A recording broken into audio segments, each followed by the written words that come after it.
കാളക്കലിൽ പെട്ടിയോട്ടോ തടഞ്ഞ് കവർച്ചാ ശ്രമം. സ്കൂട്ടറിലെത്തിയ 3 പേർ ചേർന്ന ഡ്രൈവറെ മർദ്ദിച്ചു. ഓട്ടോയുടെ ചില്ല് തകർത്തു.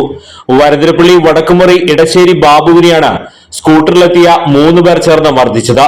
ഞായറാഴ്ച പുലർച്ചെയായിരുന്നു സംഭവം. വെണ്ടൂരിൽ നിന്ന് ഇറച്ചിയുമായി വരന്തരപ്പള്ളിക്ക് വരികയായിരുന്ന ബാബുവിനെ സ്കൂട്ടറിലെത്തിയവർ തടഞ്ഞു നിർത്തുകയായിരുന്നു. സ്കൂട്ടറിൽ വന്ന ഒരാൾ ഓട്ടോയുടെ ഡോർ തുറന്ന് ബാബുവിനോട് പണം ആവശ്യപ്പെട്ടു. പണമില്ലെന്ന് പറഞ്ഞ ഉടനെ ഇയാൾ ബാബുവിനെ മർദ്ദിക്കുകയായിരുന്നു.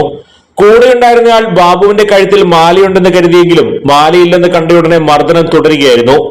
ഇതേ സമയം സ്കൂട്ടർ ഓടിച്ചിരുന്നയാൾ ഓടിവന്ന് വഴിയരികിൽ കിടന്ന വലിയ കരിങ്കല്ലെടുത്തെറിഞ്ഞ് ഓട്ടോയുടെ ചില്ല് തകർത്തതായും ബാബു പറഞ്ഞു.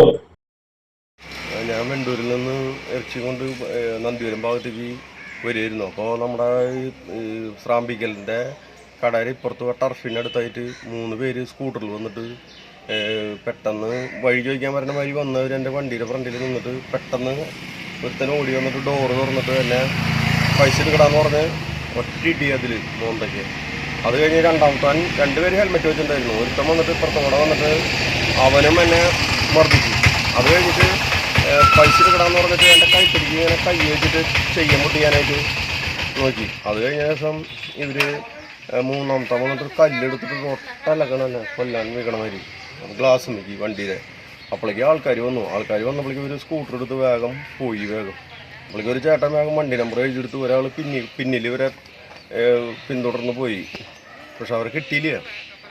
അപ്പോൾ തന്നെ പോലീസിലേക്ക് വിളിച്ചു പറഞ്ഞു.